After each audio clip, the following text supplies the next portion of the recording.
এমন একটা সময় আসবে তোমরা দেখবা, নবীজি বলছেন হাত্তা ইয়াকতুলা আবাহু, বাপরে সন্তান মারবে, মায়েরে সন্তান মারবে। এমন সময় চলে আসে বাপেরে ধমক দিয়া কথা বলে। দুনিয়ার বুকে বাপ একমাত্র এমন নিজের চাইতে সন্তানরে বড় বানাতে চায়, একমাত্র আপনার বাপ। এই বাপের সঙ্গে যদি নমনীয় হয়ে কথা বলেন, মাথা নিচের দিকে নামায়া যদি কথা বলেন, মায়ের সঙ্গে ঘাড় নামায়া যদি কথা বলেন, যিনি আপনার উপরে খুশি হয়ে যাবেন তিনি কে? এই যে লাইলাতুন নিসফে মিন শাবান, শাবানের মধ্যরাত, শবে বরাতে আমরা কান্নাকাটি করি। যেই ছেলে মা বাপের সঙ্গে বেয়াদবি করে, ওই ছেলের মা শবে বরাতে হবে না। আকুম লিওয়ালিদাই, পিতা মাতার কাছে আগে হাত ধরে মাফ চান, পা ধরে মাফ চান, যে আব্বা মাফ করে দিয়ে, অনেক অন্যায় করছি, বেয়াদবি করছি, আপনার কষ্ট বুঝি নাই। কত ছেলে ধমক দিয়া কয় তোমার কাছ থেকে পাইলাম কি? এই যে কথাটা আপনি কইলেন, বাপ তখন বদদোয়া দেয় না, বাপ কখনোই বদদোয়া দেয় না। বাপ তখন সাধারণভাবে একটু মিলায় যে আল্লাহ, কতদিন বাজার থেকে হেঁটে হেঁটে আসছি, পিঠটা ঘাইমা গেছে, কার জন্য হাঁটলাম? শুধু আমার ছেলেটার জন্য হাইটে আসছি, 2টা টাকা বাঁচাবো বলে। ঠিক নেই? কত বাপ নতুন একটা জামা কিনে না। আমি যখন মিশর পড়তে গেছি, আমার আব্বা একটা মাদ্রাসার মুহাদ্দিস, কামেল মাদ্রাসা, নয়াটুলা ইউএন কামেল মাদ্রাসা, ওই মাদ্রাসা আমার দাদা করছেন। অনেক প্রাচীন একটা মাদ্রাসা, কিন্তু সেইখানে শিক্ষক হওয়া সত্ত্বেও আব্বা আমারে বলছে, বাজান যা লাগে আমারে বলবা, যদি না পারি আমি জায়গা জমি বিক্রি করে হলেও তোমার যা লাগবে দিব। এরপরও ছেলে তুমি কষ্ট করো। এরকম অনেক রাত গেছে, কিছু না খায়া ঘুমাইছে। তখন মনে হয়েছে যে বাপনা কইছে কিছু যদি কষ্ট লাগে বাপেরে জানাইতে, কিন্তু লজ্জায় জানাই নেই। কিতাব কিনে ফেলছি, খাবারের জন্য কষ্ট করছি। আজকে আল্লাহ সে কষ্ট দূর করে দিচ্ছে। একটা কিতাব কেনার কারণে পুরা মাসের টাকা চলে গেছে। রাত্রেবেলায় কিছু পাই নাই, খাইতে পারি নাই, না খাইয়া ঘুমাইছিলাম। কিন্তু মনে হয়েছে আহারে, আমার বাপ কইছে যে বাজান খবরদার কষ্ট হইলে আমি বাপেরে জানাইবা। সেই সময়ে বাপের কথাটা মনে পড়েছে। সেই বাপেরে যে কষ্ট দিবে, মায়ের সঙ্গে ঘাড় মোটা করে কথা বলবে। মনে রাখবেন, মা বাপ যদি বেনামাজি হয়, মা বাপ যদি খারাপ চরিত্রের হয়, মা বাপ যদি সুদখোর হয়, তারপরেও খারাপ ব্যবহার করা যাবে না। কোরআন স্পষ্ট করে দিয়েছে, ওয়াসাহিবুহুমা ফিদ দুনিয়া মা'রুফা। সুন্দর করে কথা বলা লাগবে, আচরণ এত সুন্দর হওয়া লাগবে, মা বাপ যেন খুশি হয়ে যায়। জোরে করে আল্লাহু আকবার। প্রিয় ভাইরা আমার, এই পর্যায়ে যারা চলে আসছি, বাপ হয়েছি, তারা তো বাপ হয়ে সন্তানের সঙ্গে সুন্দর আচরণ করবই। এখনো যারা বাপ হই নাই, বিয়ে করার নিয়ত করেছি, নেককার দেখে বিবাহ করবেন। কেমন বিবাহ? নেককার বিবাহ করবেন। 2 নাম্বার, ছেলের সুন্দর নাম রাখবেন। সেন্টু মিন্টু নাম না রাখা, পিন্টু নাম না রাখা, সুন্দর নাম রাখবেন। 3 নাম্বার, সন্তানকে ছোটবেলা থেকেই আল্লাহকে চিনাবেন। জোরে কোন আল্লাহু আকবার। এইবার ক্ষতিকে চিনেন আমার ভাইরা। নবী আলাইহিস সালাতু ওয়াস সালাম 7 নম্বরে নবীজির হাদিস শুনেন, ক্ষতি কাকে বলে। নবীজি বলেন, এমন দৃশ্য দেখবা হাত্তা ইয়াকসুরা যালাল জালাজিল হাত্তা তাকসুরা জালাজিল, একটার পর একটা ভূমিকম্প হবে। আমার ভাই বলতেছিল 21শে নভেম্বর ঢাকার ভিতরে যে ধাক্কা লাগছে 5.7 মাত্রার ধাক্কা লেগেছে। যদি এই ধাক্কা 5.7 না হয়ে 7.5 হতো, আমি হয়তো এতক্ষণে কবরে থাকতাম। কত বিল্ডিং গুলা সব সেজদায় পড়ে যেত, এরপরেও তো ভাই নামাজি হতে পারে নাই। আল্লাহ যে করোনা দিছে, উঠায় নিছে মানুষের পক্ষ থেকে। কেন উঠায় নিছে? কারণ আমরা অসংখ্য যুবক নামাজি হয়ে গেছিলাম, ঠিক কিনা বলে? আমার নিজের চোখে আমি দেখছি, জুমা পড়াইতে গেছি, সামনে মাত্র 10 জন। বাইরে যখন বের হইছি সবাই আমার হাত ধরে বলতেছে যে হুজুর মনে হয় কিয়ামত এসে গেছে। অনেকে আসতেই পারতেছে না ডরে, হাত ধরলে যদি আবার করোনা এসে যায়। দূরে থেকে থেকে কাঁদতেছে আর বলতেছে হুজুর মনে হয় কিয়ামত চলে আসছে, হুজুর মনে হয় কিয়ামত চলে আসছে। কিন্তু সেই মানুষেরাই এখন আমরা আল্লাহকে ভুলে গেছি। এই দেশ থেকে আল্লাহ করোনা উঠায় নিছে। পার্শ্ববর্তী দেশ ভারতে মানুষকে, পূর্বে সে লাকড়ি শেষ হয়ে গেছে, পানির মধ্যে মানুষকে ফেলে দিছে। সারা দুনিয়ার বিশেষজ্ঞরা বলেছিল বাংলাদেশের জায়গায় জায়গায় লাশ পড়ে থাকবে, একটা জায়গায় লাশ পড়ে থাকে নাই। বাংলাদেশের দরদি ইমামরা, আলেমেরা মানুষকে দাফন করেছে, জানাজা পড়িয়ে। সন্তান না থাকলেও আলেমরা পাশে থেকে দাফন কাফন করেছে, ঠিক কিনা বলে? প্রিয় ভাইরা আমার, বন্ধুরা আমার, যারা আজকের মাহফিলে আসছেন, ক্ষতি থেকে বাঁচার জন্য সিদ্ধান্ত নেন, নামাজের দিকে আসেন, আল্লাহ আযাব উঠায় নিবে। 24 ঘন্টার ভিতরে 94 বার এই পৃথিবীর ভিতরে ভূমিকম্প হয়েছে অল্প কয়দিনের ভিতরে। মস্কারি মনে করেন না। এই জায়গা যদি ফাট ধরে যায়, আপনি ঘরের ভিতরে থাকবেন কেমনে? ঢাকা যদি বাংলাদেশ থেকে আলাদা হয়ে যায়, 100 বছরের জন্য দেশটা পিছায়া যাবে, দুর্ভিক্ষ লেগে যাবে এই দেশের ভিতরে। আপনি আপনার ফসল বেচবেন কই? যেটা আপনার এই এলাকায় নাই ওটা কিনবেন কি দিয়া? টাকা, ব্যাংকিং ব্যবস্থা সব মুখ থুবড়ে পড়বে, কারেন্ট গুলা সব আমাদেরকে সালাম দিয়ে বিদায় নিবে, কিচ্ছু থাকবে না। আপনার ওয়াইফাই, ইন্টারনেট সব মুখ থুবড়ে পড়বে। ঢাকা শহর যদি খালি আলাদা হয়ে যায়, তাহলে আপনি চিন্তা করেন, আল্লাহ একটা ওয়ার্ডিং দিছেন, সোজা হয়ে যা। আওয়ালা ইয়ারাউনা আন্নাহুম ইফতানুনা ফি কুল্লি আমিন মাররাতান আও মাররাতাইন। আল্লাহ বলেন প্রত্যেক বছরে আমি একবার অথবা 2 বার ওয়ার্নিং দিই। কয়বার?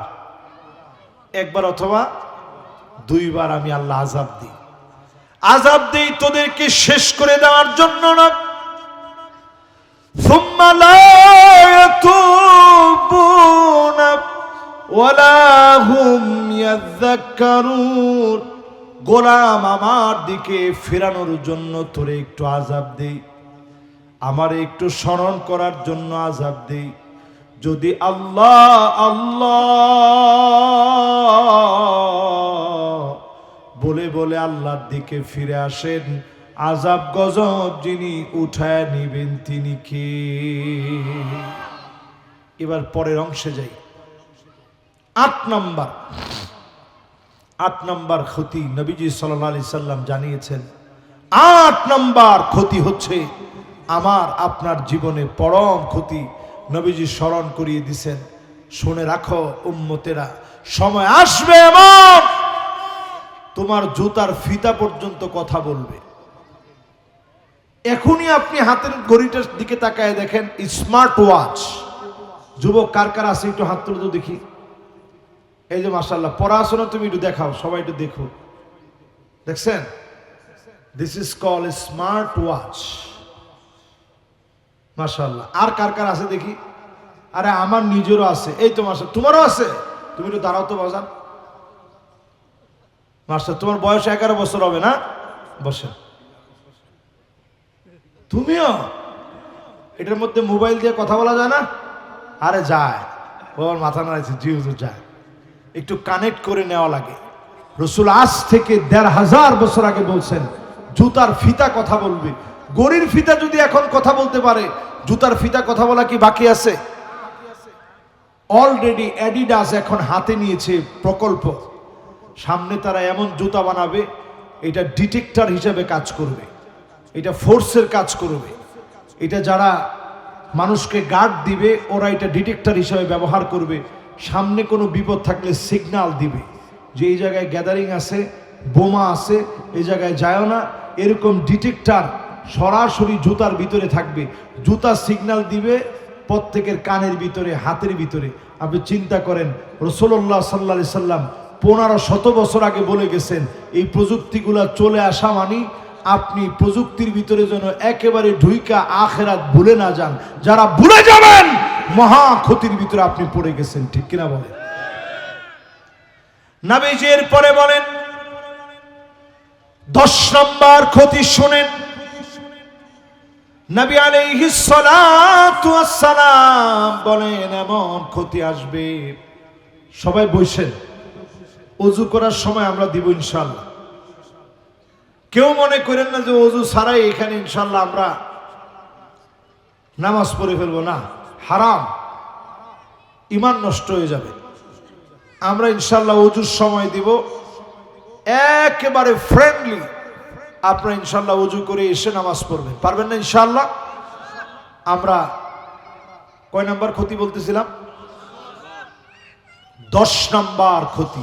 আহা, একটু মিলায় দেখেন সব কেমনে নবীজি বললেন আর সব মিলে যাচ্ছে। নবীজি বললেন এমন সময় তোমরা দেখবা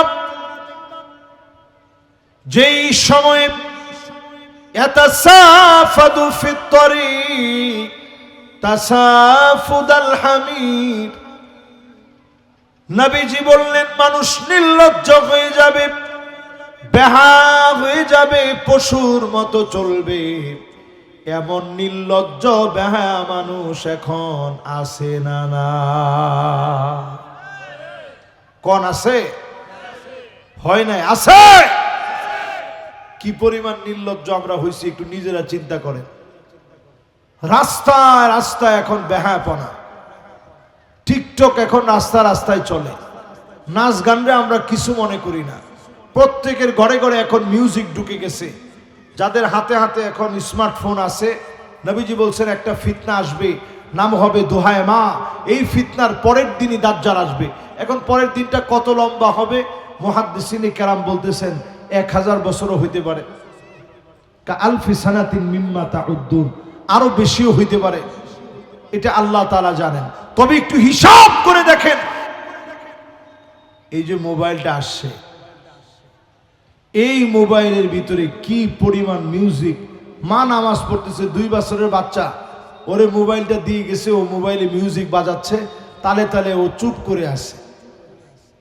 এরকম ঘটনা এখন আছে না নাই? রসুল এই ফিতনার নাম দিচ্ছেন দোহায় মা। কোন কি নাম?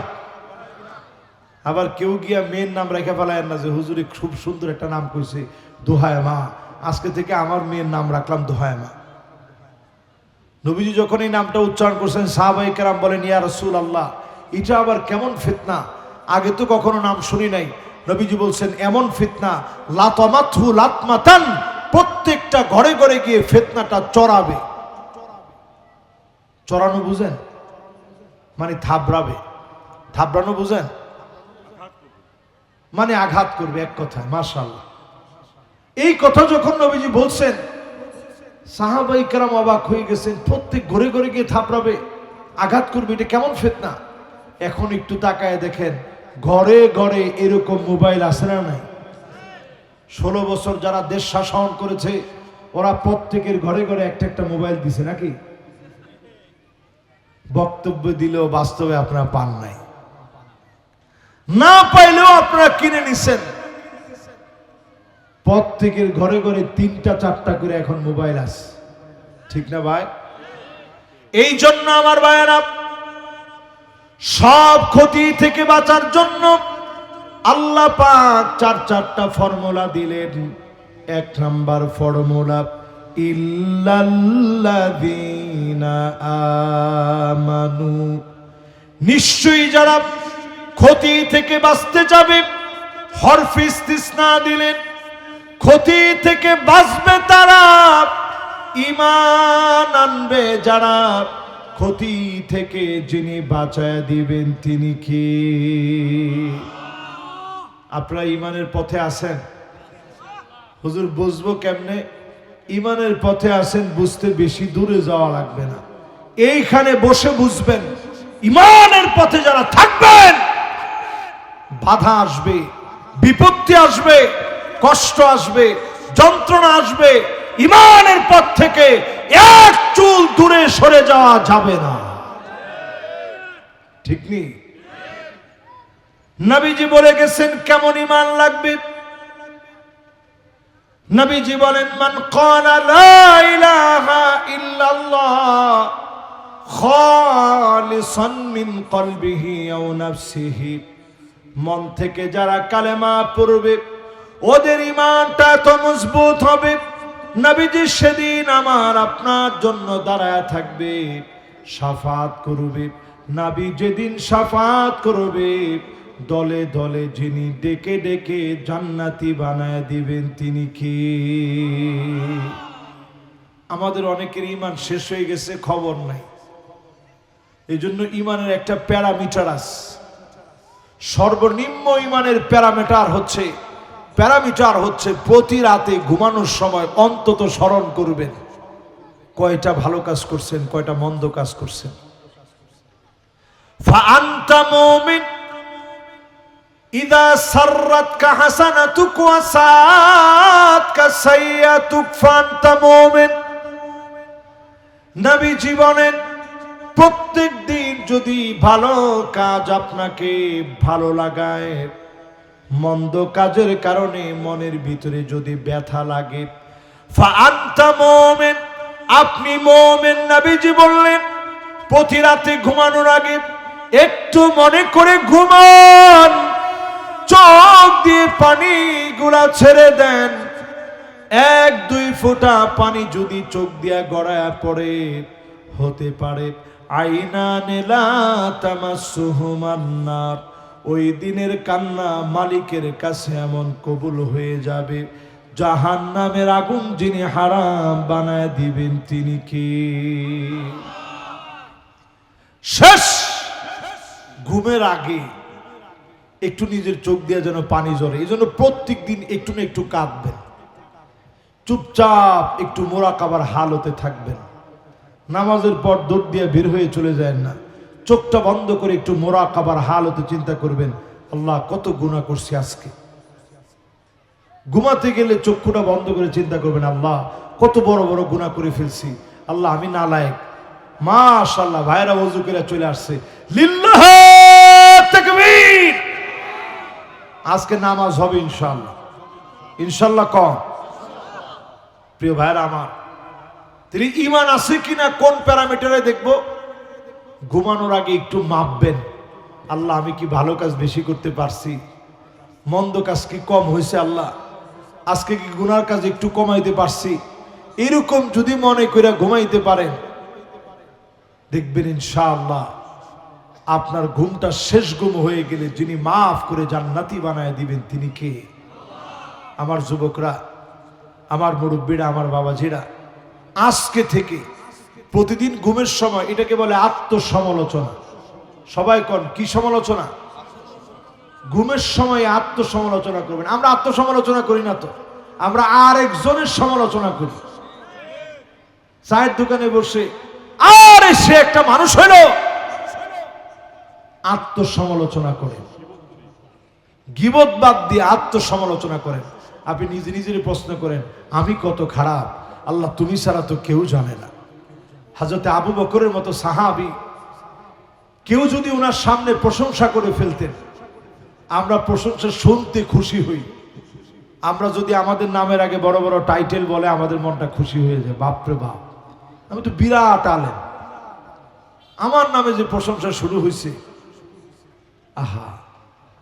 অথচ আবু বকর রাদিয়াল্লাহু তাআলা আনহুর মতো সাহাবী উনার সামনে প্রশংসা হলে তিনি বলতেন, আল্লাহর কাছে কায়দা কায়দা বলতেন, আল্লাহুম্মা লা তুআখিযনি বিমা ইয়াকুলুন। আয় আল্লাহ, মানুষ আমার নামে যা বলতেছে এগুলার জন্য তুমি আমারে পাকড়াও করো না। কেউ জানে না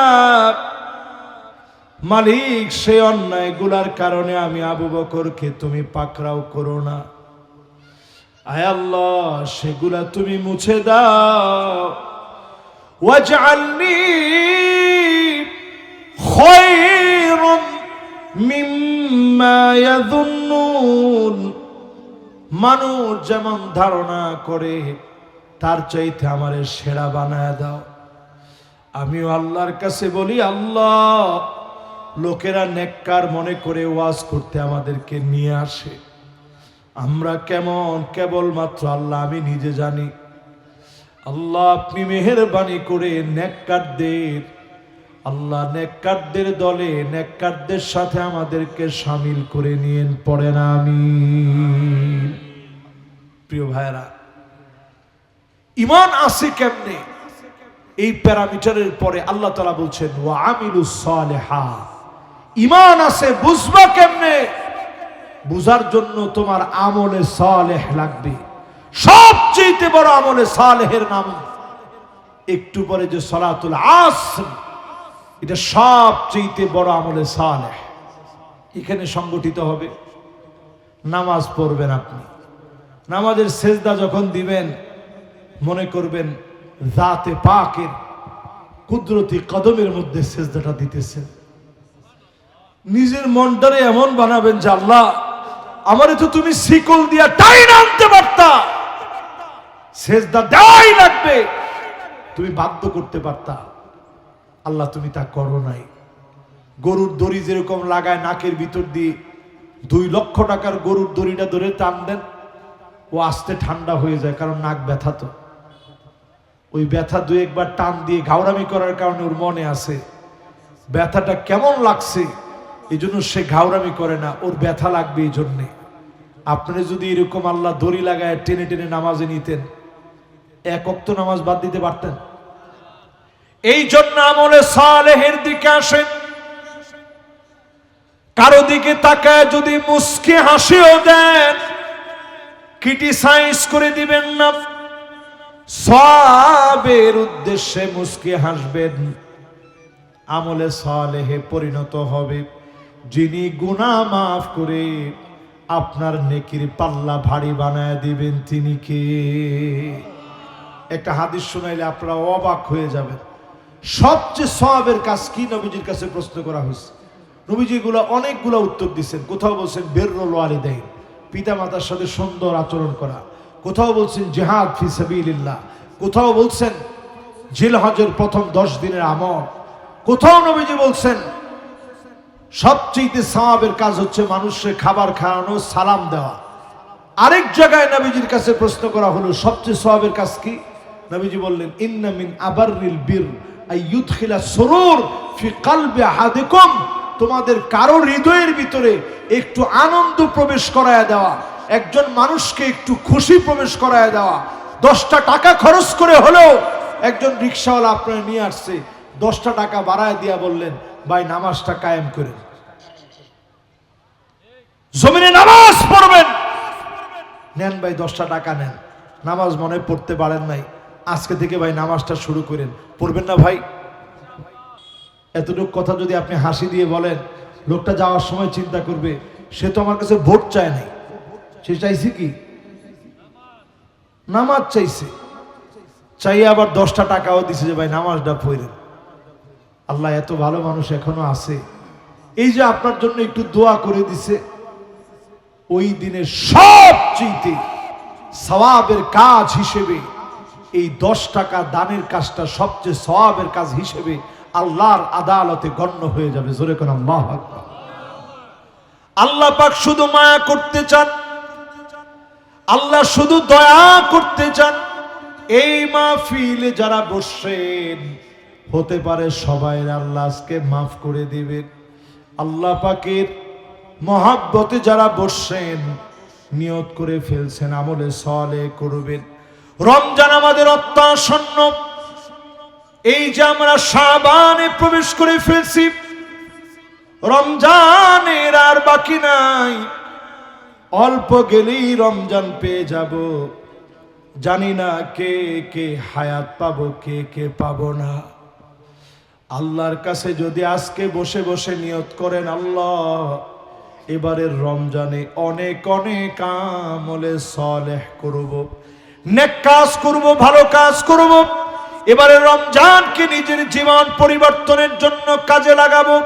যদি আপনি নিয়ত করতে পারেন, একদিকে নিয়ত করবেন, অন্যদিকে যিনি গুনাহ মাফ করে দিবেন তিনি কে? আজকে যদি নিয়ত করতে পারেন, আল্লাহ ফেরেশতাদেরকে বলবে, উক্তব, ফেরেশতারা লেখো। আল্লাহ কি লিখবো, এখনো কিছু করে নাই, শুধু নিয়ত করছে। আল্লাহ বলবেন, লেখো, কাতাবাল্লাহু লাহু হাসানাতান কামিলা। পুরা সওয়াবের কাজ করলে যেমন সওয়াব হবে, এর চাইতে বেশি সওয়াব বান্দার আমলনামায় আল্লাহ দিয়ে দিবে। হযরত ওমর রাদিয়াল্লাহু তাআলা আনহু বলেন, আল্লাহু আতিয়াব ওয়া আকসার, আল্লাহ এর চাইতে বেশি দেন। আমি যেটা ভাবি এর চাইতে বেশি আল্লাহ দিবেন। শুধু নিয়ত করেন, নিজের পরিবর্তন করবেন। পারবো না ইনশাআল্লাহ? মা বোন সহ যারা শুনছি, সবাই আমরা আজকে থেকে আমলে সালেহ করব, নেক কাজ করব। ঘরে গিয়ে আগে সালাম দিবেন, স্ত্রীর সালামের অপেক্ষা দরকার নাই। বিসমিল্লাহ বলে ঘরে পা দিবেন, স্ত্রীকে দেখে মুস্কে হাসি দিয়ে কথা বলবেন, আবার বেশি মুস্কে হাসি দিয়েন না, তাহলে আবার হিতে বিপরীত হবে। এরপরে স্ত্রীর নাম ধরে ডাকবেন, অসুস্থ হলে সেবা করবেন। চোখে পানি আসলে নবীজি 2টা আঙ্গুল দিয়ে মুছে দিতেন। নবীজি ঘুরতে নিয়ে যেতেন, সুন্নতগুলো আদায় করেন, ঝাড়ু দিয়ে দিতেন, তরকারি কেটে দিতেন। এই কাজগুলো জীবনে না করলে একদিনের জন্য হইলেও করেন। নবীজি এই কাজগুলা করছেন। এবার মা বোনদের কাজ কি? মা বোনদের কাজ সারাটা জীবন লাগায়া স্বামীর সন্তুষ্টি অর্জন করেন। এটা আপনার জান্নাতের চাবি হবে। জোরে করে আল্লাহু আকবার। কোন মহিলা যদি মারা যায়, স্বামী যদি বলে আমি তার উপরে খুশি ছিলাম, আল্লাহ মালিক খুশি হয়ে যাবে। এবার কয়জন মহিলার উপরে খুশি একটু মিলায় আনেন। আমার অনেক মা বোন আসছেন, আপনারা মডেলদের পিছনে দৌড়ান। আপনারা যেই সমস্ত মডেলদের পিছনে দৌড়ান, তারা পশ্চিমাদের পিছনে আপনাদেরকে দৌড়াচ্ছে। আপনাদের দৌড়ের কোনো শেষ হবে না। আজকে এই ড্রেস, কালকে ওই ড্রেস, আজকে এই ফ্যাশন, কালকে ওই ফ্যাশন। এই দৌড় দৌড় আপনাকে কবরে নিয়ে যাবে। আমরা বলবো, আম্মা জানদের জীবন আদর্শের দিকে দৌড়ান। কি সবর করেছেন, মুসলসল কয়েকটা মাস ছিল এমন। একদিন নবী চুলার ভিতরে আগুন জ্বললে, অন্যদিন চুলার ভিতরে কোনো আগুন ছিল না। ওই কষ্টের সময়ও আমার কোন আম্মা জান এমন কথা বলে নাই, নবী কেন না খেয়ে আছি, খাবার নিয়ে আসেন। নবীজির কষ্টের সঙ্গী হয়েছেন, নবীজির কষ্টের সাক্ষী হয়েছে। আম্মা জান আয়েশার কাছে সাহাবায়ে কেরাম নবীজির পোশাক দেখতে চেয়েছেন। ইন্তেকালের আগে কোন পোশাক পরা ছিলেন, পোশাক এনেছে। ওই পোশাকের ভিতরেও সেলাই করা ছিল। আপনার মনে হতে পারে নবীজির মনে হয় টাকা পয়সা ছিল না। নবীজি টাকা পয়সা চান নাই। যদি চাইতেন লাসারাল উহুদ যাহাবা, মুখে বলা লাগতো না, অন্তরের মধ্যে যদি শুধু আসতো, আল্লাহ উহুদ পাহাড়টা স্বর্ণ বানায় দেন, মুহূর্তের ভিতরে স্বর্ণ বানায় দিয়া আমার নবীজির ডান আর বাম দিক দিয়া চলা শুরু হয়ে যেত। এরপরেও নবীজি একবারের জন্য মনের ভিতরে পর্যন্ত আনে নাই। যতবার সুযোগ পেয়েছেন শুধু কেঁদেছেন আর বলেছেন উম্মতি উম্মতি। পুল সিরাতে নবীজি সেদিন কাঁদবে। কি বলে কাঁদবে একটু চিন্তা করেন। যখন তাকায় দেখবে উম্মতের হাত কেটে জাহান্নামের আগুন থাকবে নিচের দিক দিয়া দাও দাও করে জ্বলবে, ওয়ালাহু আইনান, জাহান্নামের বড় বড় দুইটা চোখ থাকবে, ওই জাহান্নাম আমাদেরকে গিলে নিতে চাবে। সেই মুহূর্তে শুধু তাকায় থাকবে জাহান্নাম, একটা একটা অঙ্গ পড়বে, দাও দাও করে জ্বালাবে। ওই মুহূর্তে নবীজি আমার পুল সিরাতের কিনারায় দাঁড়ায়া আল্লাহকে ডাক মেরে বলবে, ইয়া রাব্বি সাল্লিম, ইয়া রাব্বি সাল্লিম, ও মালিক দয়া করেন, মায়া করেন, উম্মতদেরকে শান্তি দিয়ে দেন। নবীজির দোয়ার কারণে যিনি মাফ করে দিবেন তিনি কে? শেষ দিকে চলে আসছি, সালাতুল আসর অত্যাসন্ন হয়ে গেছে, বাকি আছে আর দুইটা বিষয়। এই দুইটা করলে ইনশাআল্লাহ ক্ষতি থেকে বাঁচবেন। ওয়াতাওয়াসাউ বিল হক ওয়াতাওয়াসাউ বিস সবর, হকের দাওয়াত দিতে হবে, বাতিলের কাছে মাথা নত করা যাবে না। ইমামকে যদি কেউ বাধা দেয়, খতিবকে যদি কেউ বাধা দেয়, অবশ্যই প্রতিবাদ করা লাগবে। বাতিলের কাছে মাথা নত করে হকের দাওয়াত থেকে দূরে থাকা যাবে না, যাবে না, যাবে না। ঠিক নেই নাকি ভয় পেয়ে যাবেন? হক কথা বলতে গিয়ে জীবন চলে যাবে, মাথা নত করা যাবে না। হক হক হক, যত কথা আসবে হকের দাওয়াত দেওয়া লাগবে, হকের পক্ষে বলা লাগবে, হক কথায় এক হওয়া লাগবে, ন্যাক হওয়া লাগবে। ঠিক কিনা বলে? এরপর আল্লাহ রাব্বুল আলামিন বলছেন, ওয়াতাওয়াসাউ বিস সবর, পরস্পর পরস্পরকে সহযোগিতা করবে সবরের কাজে। যখনই আপনি হকের ব্যাপারে পরস্পর সহযোগী হলেন, দ্বীনের দাওয়াত দিলেন, বাধা বিপত্তি আসলো, জুলুম নির্যাতন আসলো, সবর আপনারে করা লাগবে। এই সবর যদি আপনি করেন, ইন্নামা ইউওয়াফাস সাবিরুনা আজরাহুম বিগাইরি হিসাব, হিসাব ছাড়া আল্লাহ তাআলা প্রতিদান দিবেন। সবর যারা করবেন আল্লাহ হিসাব করবে না, হিসাব ছাড়া সবরকারীদেরকে আল্লাহ প্রতিদান দিবেন। জোরে করে আল্লাহু আকবার। আমি তো মনে করি এই দেশে 16টা বছর সবর করেছে বিএনপির ভাইয়েরা, জামাত ইসলামের ভাইয়েরা, এমনকি হেফাজতে ইসলামের ভাইয়েরা সবর করেছেন। শাপলা চত্বরে রক্ত দেওয়ার পর কি সবর করছে আমাদের মনে আছে না? কত আলেম জেলখানায় গেছে, সবর করছেন, মাথার নিচে বালিশ দিয়ে ঘুমাইতে পারে নাই, বোতল দিয়ে ঘুমাইছে, অনেক সবর করছে। জুলুম কাকে বলে? আল্লামা দেলোয়ার হোসেন সাইদি রহমতুল্লাহ আলাই এই মাটি এবং মানুষের জন্য তাফসীর অঙ্গনের রূপকার হিসেবে যে পুরস্কার, যে উপহার তিনি দিয়ে গেছেন, শেষে তিনি একটা হাসি দিছেন। আপনারা দেখছেন? ওই দিনের হাসি আমার কাছে মনে হয়েছে এই লোকটা মনে হয় আর দুনিয়ার জীবনে আর মনে হয় থাকবে না, জালেমরা মনে হয় বাঁচতে দিবে না। ওই দিনে হাসি দিছেন দুইজনের কাঁধে ভর দিয়ে। এরপরে মাগরিবের পরপরই একটা ভূমিকম্পের হয়েছে, একটা নড়ে চড়ে উঠছে। বিশ্বাস করেন আমার বুক ব্যথা শুরু হয়েছিল তখন।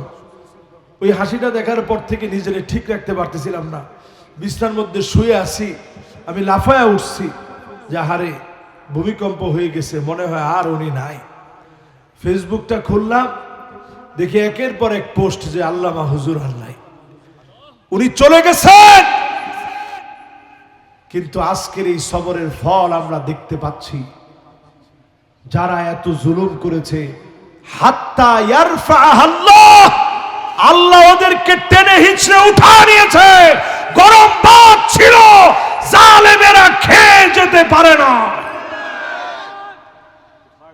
ঠিক নেই? খেয়ে যেতে পারে না। গরম ভাত ভাতের জায়গায় রয়ে গেছে, জালেমরা খেতে পারে নাই। রাজপ্রাসাদ রয়ে গেছে, গণভবন রয়ে গেছে, ওরা থাকতে পারে নাই। জুলুম নির্যাতন তো কম হয়নি। আমি কাউরে ছোট করতে চাই না, কি পরিমাণ জুলুম হয়েছে। 16 বছর এই চেয়ারম্যান সাহেব বলতে পারবে জুলুম কেমন হয়েছে। 16 বছরে কত লোক কবরস্থানে গিয়ে ঘুমাইছে। অপরাধ কি? অপরাধ হচ্ছে তিনি জালেমদের পক্ষ নেন নাই। এই অপরাধের কারণে 16টা বছর জুলুম হয়েছে। এই জন্য আজকের মাহফিল থেকে বলি, প্রিয় ভাইয়েরা আমার, সবর আমরা করতে জানি, সবর আমরা করি। ইতিহাস আমাদেরকে সবর শিক্ষা দিয়েছে। আমরা সবরের পথ ধরে হেঁটেছি বিদায় আল্লাহ একটা সুন্দর সময় দিয়েছে। আমরা আল্লাহর কাছে কামনা করি, সব দেখেছি আল্লাহ যেন এই জমিনটাকে উর্বর বানিয়েছে মুসলমানদেরকে দিয়ে। এই জমিনে যেন আল্লাহ রাব্বুল আলামিন আল্লাহর কোরআনকে এস্টাবলিশ যেন এই জমিনে করে দেয়। পড়েন আমিন। ঠিক নেই আমার ভাইরা? সবাই আমরা এটা বিশ্বাস করি। এই বাংলাদেশের মানুষ অত্যন্ত ধর্মপ্রাণ। আপনি এরকম বাংলাদেশ ছাড়া কোন দেশটায় পাবেন? এরকম আসরের নামাজের আগে লোকেরা বসে মনোযোগ সহকারে তাফসীর শুনে। অলরেডি কোথায় আছে? কিন্তু আমাদের দেশের যুবক বলেন, মুরব্বী বলেন, মা বোন কি পরিমাণ আসছে। মা বোনদেরকে বলি, মা বোনেরা, কোরআন আপনাদের অধিকার দিয়েছে নিশ্চিত করে, লিযাকার মিসলু হাজ্জিল উনসায়াইন। যদি আপনি বাবার ঘরে 2 জন মেয়ে, 1 জন ছেলে বাবার থাকে, মেয়েটার অধিকার ওই ছেলের সমান সমান দিছেন। আপনি গাতা দিবেন, জঙ্গল দিবেন, সেটার সুযোগ নাই। হুবহু সম্পদ আপনি যেমন নিছেন, বোনদেরকেও ওই রকম দেওয়া লাগবে। এই বিধান যিনি কোরআনে দিয়েছেন তিনি কে? তিনি চিন্তা করেন, সৌদি আরবের ভিতরে আল্লাহ তাআলা এত বরকত দিয়েছেন কারণ তারা কোরআনকে তাদের আইনের কিতাব বানিয়েছে। কোরআনকে তারা তাদের আইনের গ্রন্থ বানিয়েছে। কোরআন থেকে তারা শরিয়া ল গুলো নিয়েছে। এই রক্ষণশীল সৌদি আরব অল্প কিছুদিন ধরে কেমন সারা সারা হয়ে যাচ্ছে, বিপদ তাদেরকে টানতেছে। বাংলাদেশের জন্য আল্লাহ তাআলা যে সুযোগ দিয়েছেন, আমরা এই দেশটাকে নতুন একটা স্বপ্নের দেশ মনে করি। আল্লাহ যেন এই দেশটাকে সুন্দর করে সাজায় দেয়। পড়ে না আমিন।